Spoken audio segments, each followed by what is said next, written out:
Labdien! Šodien parunāsim par kaut ko interesantu no Google puses viņu AI rīka Notebook LM jaunumiem. Galvenokārt par funkciju audio overviews. Jā, audio apskati. Es arī apskatījos tos materiālus. Tā ideja ir diezgan saistoša, manuprāt. Tieši tā.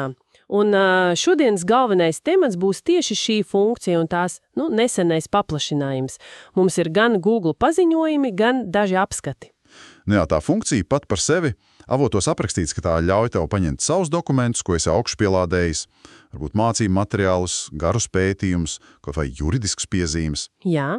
Un tad AI uzģenerē audio kopsavilkumu.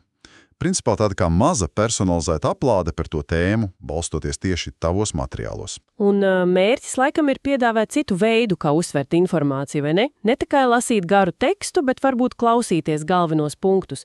Piemēram, kaut kur braucot. Protams, bet tas, kas šoreiz ir tas galvenais stāsts, vismaz tajos materiālos, ko mēs skatījāmies, ir tieši valodu pieejamība. Jā, tieši tās piesaistīja uzmanību. Jo funkcija tagad darbojas, ja nemaldos, 76 jaunās valodās, un šeit ir tas būtiskākais moments mums. Latviešu valoda ir viena no šīm jaunajām valodām. Tas ir tiešām svarīgi. Tātad, ja kāds Latvijā, piemēram, strādā ar dokumentiem angliski vai vāciski, tagad var vienkārši palūgt Notebook LM, uztaisīt kopsavilkumu audio formātā latviski.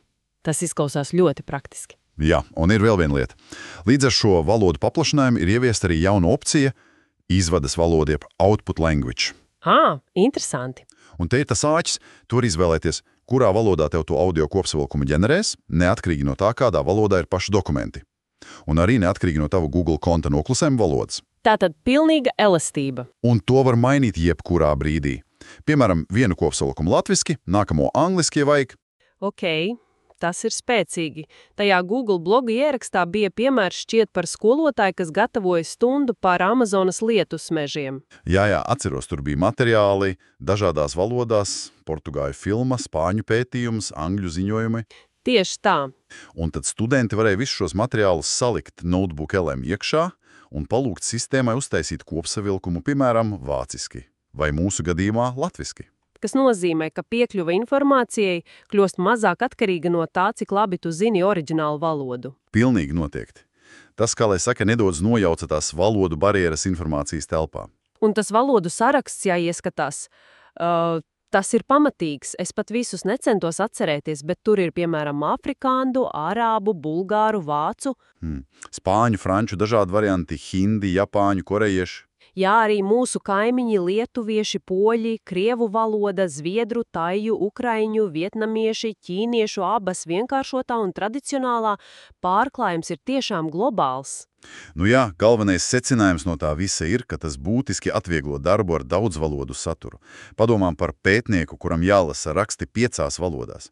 Vai studentu, kam mācību materiāli ir dažādi? Tieši. Iespēja saņemt to galveno domu kopsavilkumu savā dzimtajā valodā varētu tiešām pātrināt izpratnes veidošanos. Un vēlreiz jāuzsver tas, ka latviešu valoda ir iekļauta šajā lielajā vilnī, ir, manuprāt, ļoti pozitīvs signāls. Tas parāda, ka tehnoloģijas kļūs pieejamākas arī mazāku valodu lietotājiem, nav tikai angļu, spāņu, ķīniešu. Protams, tas paver jaunas iespējas. Skaidrs, ka vienmēr būs jautājumi par kvalitāti, par niansēm, cik precīzi tas kopsavilkums ir, īpaši, ja teksts ir sarežģīts, bet pat iespēja ir solis uz priekšu. Noteikti. Un tas liek aizdomāties, vai ne, ja šāda tehnoloģija attīstīsies tālāk, kļūs vēl labāka, kā tas varētu mainīt veidu, kā mēs vispār mācamies vai veicam pētījumus nākotnē? Jā, labs jautājums. Vai mēs vairāk fokusēsimies uz informācijas analīzes starp valodām, jo pati piekļuves saturam būs tik vienkārša? Interesanta perspektīva. Šķiet, ka iespēja saņemt informāciju savā valodā, neatkarīgi no avota valodas, varētu tiešām demokratizēt zināšanu pieejamību vēl vairāk.